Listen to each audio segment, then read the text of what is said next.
KirstyTV is about the power of sharing stories that heal ourselves and heal others. My guests share their most intimate stories and lessons learned along the way.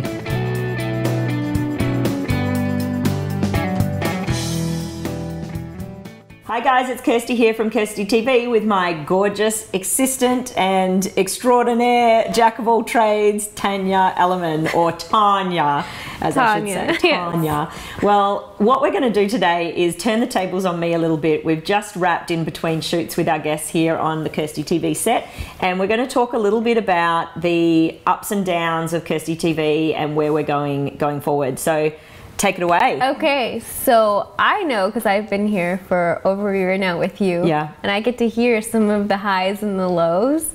Yeah. But I don't think a lot of people know the roller coaster ride that you've ridden on your journey. So talk about your challenges and building your dream. Gosh, even as you say that, I just feel myself go and get emotional, because it's been hard, like moving countries, leaving my family, leaving my friends. And like when you said it in particular, because I know you've been there, how many times have I burst into tears on you?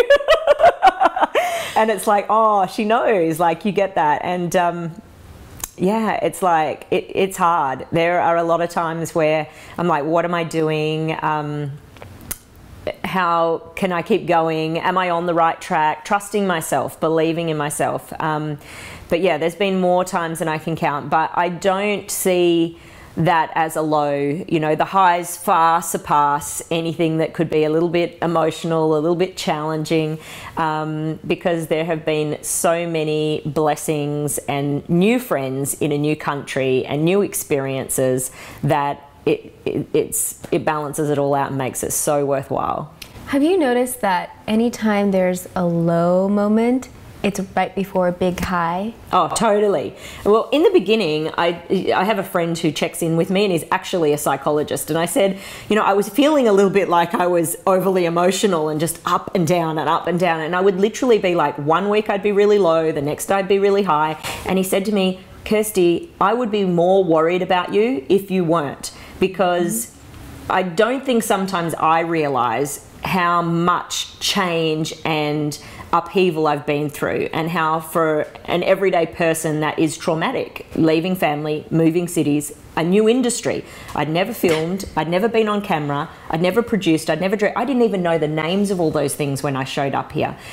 We had no funding, everything was going to be done. I'd left a career at the top of my field. People thought I was a lunatic and crazy. So yeah, it was hard, but yes, definitely there's this balance to, like, it's low and then it's high, and that's the thing that I think keeps you going, because it's like the universe, God, whatever you believe in, gives you enough good stuff that you kind of are always up again, so that you can handle being down a little bit in between. Right. And how many hours do you put in a week on your show? Oh gosh, you know, I would say it can be anywhere from a minimum of 10 hours a day, 5 days a week, to 14-hour days, 7 days a week. It really just depends. I've always been someone that when you're in flow and when you need to work, and when you're stressed and you're depressed and you're flat and it's not working, then pull back. Nurture yourself. Go and have some apple pie and hang out under the doona and watch some movies. But when you're up and you're in flow, and if you're feeling like working, then just go for it, and I'll work. However, you know, I really am more in tune now with the joy of work. And do you feel that that's because of the work you're doing, the type of work you're doing? I think it's both. I think that it's 3 entrepreneurial journeys later, I've gotten used to knowing what works for me.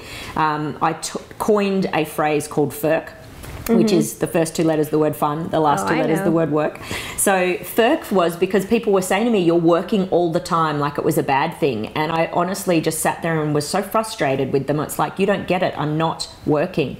This is so much fun for me. How can I call it something else that people will get?